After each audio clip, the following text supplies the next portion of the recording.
A good isolation exercise, which means it only works one muscle targeted specifically, is a fly of any sort for your chest. Dumbbell flies, cable flies, you name it, they're all very good. I want to show you a version that I typically like, and it's one of my preferable isolation chest exercises. It's called the Dumbbell Incline Fly. The reason it's one of my favorite is I find form is easier than on a lot of other fly exercises. Your back is stabilized, it's easy to hold your posture. It also targets the upper chest very, very effectively, which is a hard area for a lot of people to hit. A lot of time when you're doing push-ups, bench presses, things like that, it's going to work more the lower part of the muscle, and up here can get often neglected or just isn't as developed.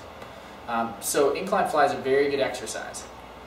And that being said, you always want to emphasize the compound motions as much as possible, unless you're limited by something like injury or something like that. So make sure you get your presses done, your push-ups, your bench presses, incline presses, you name it, before you move on to these isolation exercises, unless you're limited. Now, to perform something like the incline fly, we're going to sit with perfect posture. I call this tuck posture on any kind of chest exercise. Your chest is up, your shoulders are rolled down and back, your core is flat and tight.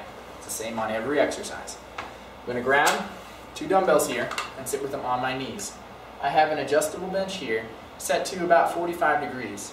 And if you have access to any bench, as long as it's somewhere around 30 or 45 degrees, that's perfect. Now what we're going to do is, keeping our good posture, we're going to have a neutral grip, which means my hands are facing each other. And I'm going to lie back. My hands are directly over my chest, about shoulder width apart. I don't need to come any closer because there's no additional work being done from there. Now, keeping a really tight posture so my shoulder blades are snuggled down and together, so there's a slight arch in my back. I'm going to draw my hands apart. My elbows are bent 5 to 10 degrees, no more than that. And I want you to go as low as you can without any extreme discomfort. You don't want to hurt your shoulders, but you want to take it nice and deep. You should feel an intense stretch across the top of your chest.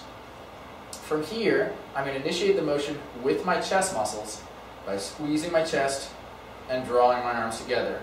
I'm going a little slower than normal here to show you what I mean, but it should be a very slow and controlled exercise.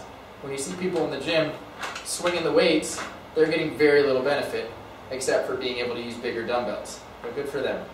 So, keep it tight and make sure you feel the muscles of your chest pulling the arms together, rather than just your arms muscling the weight up. So go nice and deep, get a stretch, flex your chest, pull the arms together. And notice I'm still stopping at shoulder width apart. I'm not touching the weights or anything, because you're giving yourself a few seconds of rest by coming all the way together. The muscles stop working once you pass that shoulder width. All the way down, draw it together. Another important aspect, notice how I lower those. I'll pause for a second. I brought them down into my thighs before I put them down. Always lift and lower your dumbbells safely by bringing them to your thighs. Another thing I want to show you is I'm not coming out at 90 degrees from my torso, and I'm especially not coming up, which I see a lot of times in people. You want to draw the arm down slightly from 90. If this is 90 degrees, I'm going to bring my arm down 5 or 10 degrees below that and come up together. That's going to be a lot easier on your shoulder joint, and that's really going to work the chest rather than a lot of the traps up here and the muscles in the rotator cuff. So make sure you're drawing your arms down a little bit, not out at 90, but down slightly, and then up and together, still returning to that same point. So if I'm angling up, they meet right above where my collarbone meets my chest, roughly. And it's going to depend a little bit based on your anatomy and the bench you're using. But something you can't see when I'm lying back there. Draw them down slightly towards your hips, pull with your chest, make your arms dead weight as you bring your chest muscles, pull them together, and back down. Great exercise. You should really, really feel it burning.